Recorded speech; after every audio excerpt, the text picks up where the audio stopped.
আসসালামু আলাইকুম, কেমন আছেন আপনারা? নাদিরাস কিচেনে আপনাদের সবাইকে জানাই স্বাগত। আজকে বানাবো তালের সপ্তপুরি ভাজা পিঠা বা মার্বেল ভাজা পিঠাও বলতে পারেন। প্রথমে নিয়েছি তালের পাল্প, চালের গুঁড়ো, ময়দা আর আখের গুড়। পরিমাণটা আমি রান্নার সময় বলে দেবো। গ্যাসের ওপরে একটি কড়াই বসিয়ে দিয়েছি, তার মধ্যে দিয়ে দিচ্ছি তালের পাল্প। এখানে আমি 1 কাপ পরিমাণ তালের পাল্প আগে থেকে জাল করে রেখেছিলাম। অল্প একটু জল দিয়ে দিচ্ছি, দিয়ে একটু পাতলা করে নেবো। তারপর দিয়ে দিচ্ছি চিনি। এখানে আমি 3 টেবিল চামচ চিনি দিয়ে দিচ্ছি। খামিরের মধ্যে চিনি দিলে এর টেস্টটা অনেকটা বেশি হয়। হাফ চা চামচ লবণ দিয়ে দিলাম। দিয়ে খুব ভালো করে আগে মিশিয়ে নিয়েছি। গ্যাসের ফ্লেমটা মিডিয়ামে আছে। দেখুন তালের পাল্প ফুটতে শুরু করেছে। গ্যাসের ফ্লেমটা একেবারে কম করে দিয়েছি। তারপর চালের গুঁড়ো দিয়ে দিচ্ছি। এখানে আমি 1.5 কাপ পরিমাণ চালের গুঁড়ো নিয়েছি। শুকনো চালের গুঁড়োটা ব্যবহার করছি। অর্ধেকটা দিয়ে দিচ্ছি। অর্ধেকটা দিয়ে খুব ভালো করে আগে মিশিয়ে নিচ্ছি। তারপর 1 কাপ ময়দা নিয়েছিলাম, সেটিকেও দিয়ে দিলাম। দিয়ে খুব ভালো করে মিশিয়ে নিয়েছি। এখন একটু নরম আছে, তাই আবারও চালের গুঁড়ো দিয়ে দিচ্ছি। মোট 1 কাপ চালের গুঁড়ো এখানে লেগেছে। দিয়ে খুব ভালো করে মিশিয়ে নিয়ে ঢাকনা দিয়ে রাখছি, দিয়ে গ্যাসটা অফ করে দিচ্ছি। 5 মিনিট পর মেখে নেব। একটা কোরানো নারকেল নিয়ে নিয়েছি আর একটা গ্যাসের উপরে কড়াই বসিয়ে দিয়েছি। তার মধ্যে দিয়ে দিচ্ছি 60 গ্রাম আখের গুড়। এখানে আপনারা চাইলে খেজুর গুঁড়ো ব্যবহার করতে পারবেন। 1 টেবিল চামচ মতো জল দিয়ে দিলাম। দিয়ে গুড় খুব ভালো করে গলিয়ে নেবো। খুব ভালো করে গলিয়ে নিয়েছি। তারপর নারকেলটা দিয়ে দিলাম। দিয়ে একটা পুর বানিয়ে নেব। খুব ভালো করে নাড়াচাড়া করে দেখুন নারকেলের জল অনেকটা শুকিয়ে গেছে। এই পর্যায়ে দিয়ে দিচ্ছি 2টো এলাচের বীজ। একটু ভেঙে নিয়েছি, তারপর দিয়ে দিলাম। দিয়ে খুব ভালো করে সব কিছুকে একটু শুকনো করে নিচ্ছি। দিয়ে এটাকে তুলে নিচ্ছি। কড়াইয়ের মধ্যে রাখবো না, তাহলে শক্ত হয়ে যাবে। একটা পাত্রের মধ্যে তালের যে খামিরটা করে রেখেছিলাম সেটিকে নিয়ে নিলাম। দিয়ে খুব ভালো করে হাত দিয়ে মেখে নিচ্ছি। দেখুন কতটা সফট হয়েছে। এরপর আবারও একটা কড়াই বসিয়ে দিচ্ছি গ্যাসের ওপরে। 1.5 কাপ জল দিয়ে দিলাম। হাফ চা চামচ লবণ দিয়ে দিলাম। জল ফুটতে শুরু করেছে। এখানে 1 কাপ চালের গুঁড়ো নিয়েছি। গ্যাসের ফ্লেমটা একেবারে কম করে দিয়ে চালের গুঁড়ো দিতে থাকবো আর নাড়তে থাকবো। একটা সাদা খামির বানিয়ে নেব। ময়দা নিয়েছি হাফ কাপ।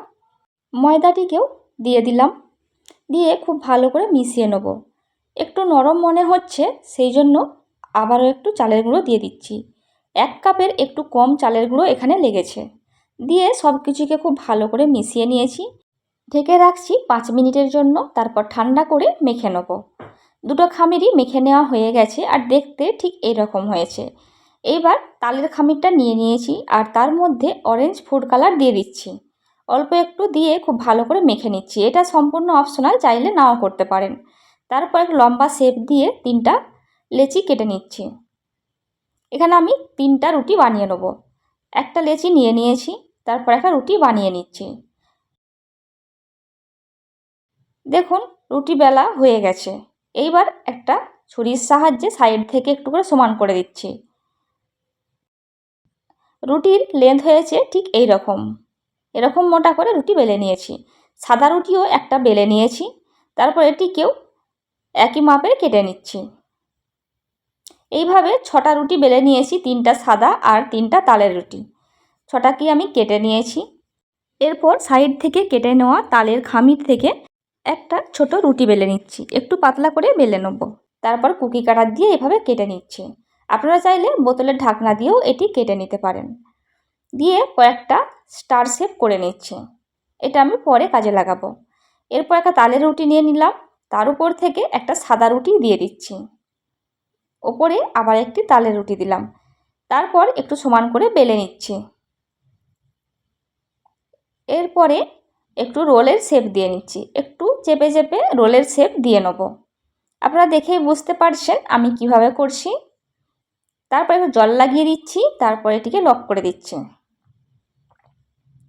একটু হাত দিয়ে চেপে চেপে খুব ভালো করে সেট করে নিয়েছি। এরপর পাতলা পাতলা করে একটু লেচি কেটে নেব। কয়েকটা লেচি কেটে নিচ্ছি। দেখুন দেখতে ঠিক এইরকম হয়েছে। আগের যেটা বানিয়েছি তার বিপরীত এইটা বানিয়েছি। এটিতে 2টো সাদা আর একটা তালের রুটি দেওয়া আছে। আর ঠিক একইভাবে এগুলিকেও কেটে নিয়েছি। একটা রুটি বানিয়ে নিচ্ছি। আপনারা চাইলে এটা 3ভাবে করতে পারবেন। আমি 3টিভাবেই আপনাদের করে দেখাচ্ছি। প্রথমে একটা লেচি দিয়ে একটা রুটি বানিয়ে দেখাচ্ছি। দেখতে ঠিক কেমন লাগছে দেখুন। ঠিক এরকম দেখতে হয়েছে। এইবার 2টি লেচি দিয়ে একটা রুটি বানিয়ে দেখাবো। সাইড থেকে অল্প একটু জল লাগিয়ে দিলাম, দিয়ে দুটিকে জয়েন্ট করে দিলাম, দিয়ে একটিকে রুটি বেলে নেব। লুচির থেকে একটু বড় করে বেলে নেব। আপনারা দেখেই বুঝতে পারছেন। একটু বড় করে বেলে নিয়েছি, তারপর একটা বাটি দিয়ে বসিয়ে এটাকে সমান করে কেটে নিচ্ছি। এতে করে সাইজগুলো প্রত্যেকটার একই রকম হবে। তারপর একটু হালকা করে বেলে দিচ্ছি, এতে করে একটু পাতলা হয়ে যাবে। 3টি লেচি নিয়ে নিয়েছি আর জল দিয়ে সবগুলিকে জয়েন্ট করে দিচ্ছি। তারপর এটিকেও একটি রুটি বেলে নেব। আমার রেসিপি যদি আপনাদের ভালো লেগে থাকে, আপনারা ইউটিউব থেকে দেখে থাকলে আমার চ্যানেলটি সাবস্ক্রাইব করতে পারেন, আর ফেসবুক থেকে দেখে থাকলে আমার পেজটিকে ফলো করতে পারেন। রুটি বেলে নেওয়া হয়ে গেছে। এবার একটা বাটি নিয়ে নিয়েছি আর বাটি দিয়ে সেমভাবে কেটে নিচ্ছি। আর দেখতে কতটা সুন্দর হয়েছে আপনারা নিজেরাই দেখুন। দেখুন কতটা সুন্দর লাগছে দেখতে। এরপর যেটি করতে হবে, একটা রুটিকে নিয়ে নিলাম, তারপর মাঝখান থেকে একটু হালকা জল দিয়ে দিচ্ছি। জল দিয়ে দিলে আর ছেড়ে যাবে না। তারপর নারকেলের পুর দিয়ে দিচ্ছি। পুর দিয়ে একটা ভাজা পিঠের শেপ দিয়ে নেব। দুটো সাইড থেকে একটু জয়েন্ট করে দিচ্ছি। আপনারা দেখতেই পাচ্ছেন আমি কিভাবে করছি। খুবই সহজ পদ্ধতিতে আপনারা এরকম ডিজাইনের একটি ভাজা পিঠে বানিয়ে নিতে পারবেন। আপনারা চাইলে এভাবে কাঁটা চামচ দিয়েও একটু ডিজাইন করে দিতে পারেন। আমি 2 রকমভাবেই করে দেখাবো। দেখুন কতটা সুন্দর লাগছে দেখতে। আর একটা পদ্ধতি দেখিয়ে দিচ্ছি। আবারও একটা রুটি নিয়ে নিলাম, একটু জল লাগিয়ে দিচ্ছি, নারকেলের পুর দিয়ে দেবো। নারকেলের পুর দিয়ে দিলাম, তারপর সেমভাবে দুটো সাইড থেকে জয়েন করে নিচ্ছি। জয়েন করে নেওয়া হয়ে গেছে। এবার একটা ডিজাইন করে নিচ্ছি। দেখুন খুবই সহজ পদ্ধতিতে একটা ডিজাইন করে দেখাচ্ছি।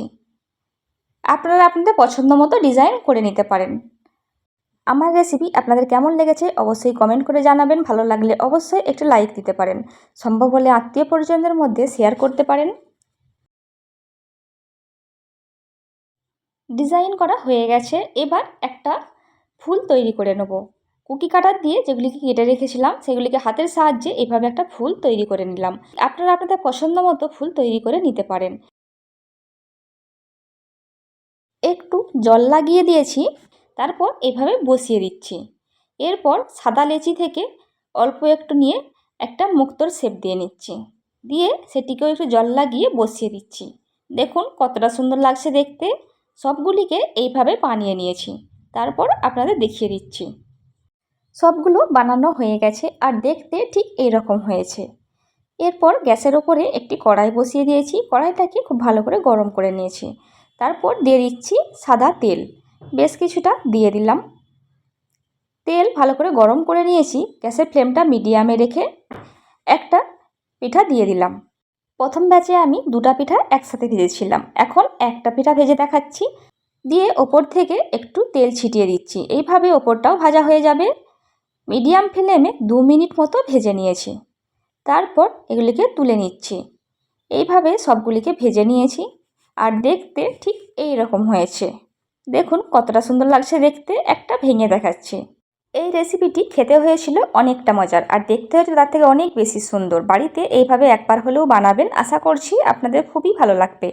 ভালো থাকবেন সবাই, আমাদের দোয়া করবেন। খোদা হাফেজ।